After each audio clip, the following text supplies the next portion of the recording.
મારું નામ વાળા ભરતસિંહ પોપટભા, પ્રદેશ પ્રમુખ ખેડૂત કલ્યાણ સંગઠન. અત્યારે 2 દિવસ પહેલાં હેડલાઇન ગ્રુપના ઓડિટર અને વરિષ્ઠ પત્રકાર જગદીશભાઈ મહેતા ઉપર સરકારના ઇશારે પોલીસ અને ક્રાઇમ બ્રાન્ચે ફરિયાદ કે એની જે કંઈ કાર્યવાહી કરી એને અમે સખત શબ્દોમાં વખોડી કાઢીએ છીએ. અને આ સરકારના ઇશારે દેશની ચોથી જાગીરી એવા પત્રકારો ઉપર અવારનવાર આવા હુમલાઓ કે એને દબાવી દેવાની કોશિશ કરે છે. એ ખૂબ જ નિંદનીય છે. થોડાક સમય પહેલાં જ બોટાદની અંદર જ્યારે કરદાકાંડ થયો ત્યારે પણ પત્રકાર બેન ઉપર આવી જ રીતેથી ફોન આંચકી લેવા અને કાંડા મરડી નાખવા એવું કરેલું. ત્યાર પછી હેડલાઇન ગ્રુપના જ માલિક ગિરીશભાઈ સોલંકી ઉપર પણ રાતોરાત વડોદરાની અંદર ક્રાઇમ બ્રાન્ચ ત્રાટકી અને આતંકવાદી હોય એવું વર્તન કર્યું. એને પણ અમે સખત શબ્દોમાં વખોડી કાઢીએ છીએ.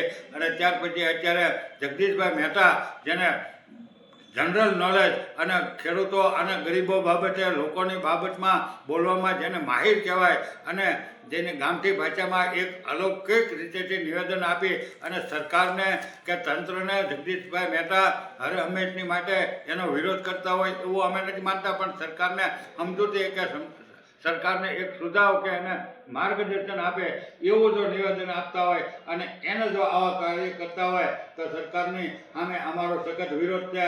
આ જગદીશભાઈ મહેતા અને જે કંઈ કાર્યવાહી પોલીસ કરે છે એ ન કરે અને જો કરશે તો આવનારા દિવસોમાં ગુજરાતભરની અંદર અમે ધબધબતા પ્રોગ્રામ આપ્યું. ટૂંક જ સમયની અંદર 2 દિવસ પહેલાં જ તે અદાણીના જે કચ્છના હતા ત્યાં પણ પત્રકારો ઉપર આવી રીતે અને ખેડૂતો ઉપર જુલમ ગુજાર્યો. એટલે અમે ખેડૂતો કે આવા પત્રકારો જો કાંઈ બોલતા હોય કે લોકોનો અવાજ ઉઠાવતા હોય અને તમે દેશની ચોથી જાગીરી કે ખેડૂતો ઉપર જ્યારે આવો જુલમ કરો કે ખેડૂત આગેવાનોને દબાવી દેવાની કોશિશ કરો તો એને અમે ક્યારેય સાચી લેવાના નથી અને ક્યારેય અમે પીછેહટ કરવાને નથી.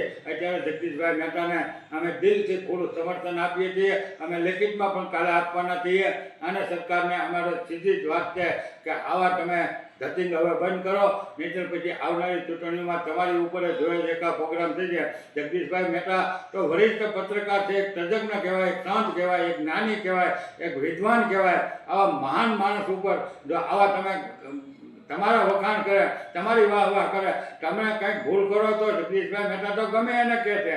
વિરોધ પક્ષના હોય, કોંગ્રેસ હોય, આમ આદમી પાર્ટી કે કોઈ પણ સાધુ સંતો કે કલાકારો હોય તો એને પણ જગદીશભાઈ મહેતા અવારનવાર ટોકરો કરતા જ હોય છે. પણ એની તમામ ટોકરો તમામ એના આખા નિવેદન નહીં પણ એનો એક શબ્દ જગદીશભાઈ મહેતાનો અદ્ભુત હોય છે. એટલે અમે જગદીશભાઈ મહેતાને ખુલ્લા દિલથી સમર્થન જાહેર કરીએ છીએ અને અમારી ઉપર પણ અવારનવાર પોલીસ આવા ગટકડા કરે અને કોઈ નેતા આવતા હોય તો અમને નજરકેદ કરી દે અથવા તો અમારી સભાઓમાં વિક્ષેપ કરે.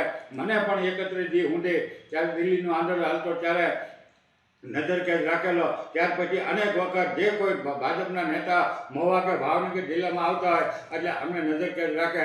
એટલે આ ઘટનાઓને અમે સખત શબ્દોમાં વખોડી કાઢીએ છીએ અને દેશની ચોથી જાગીરી ઉપર જો સરકાર આવું કાર્ય કરાવશે તો પછી એના પરિણામ સરકારને ભોગવવા તો પડશે. અને હવે અમે પણ ક્યાંય નમતું જોખવાના નથી. જીવવું પડે કે મરવું પડે, જે કાંઈ કરવું પડે એની માટે અમે કુરબાન થઈ. પણ બાકી સરકારને અમારો કોઈ સરકારનો કે તંત્રનો કોઈ એવો વિરોધ નથી. અમારી વાત હકીકત છે અને લોકશાહીના નિયમ પ્રમાણે રજૂ કરવાની અને લોકશાહીના નિયમ પ્રમાણે જગદીશભાઈ મહેતા પણ રજૂ કરે છે.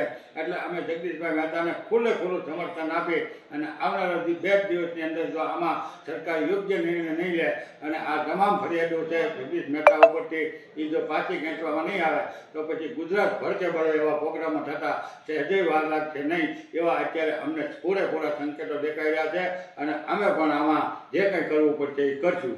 જય હિન્દ, જય ભારત.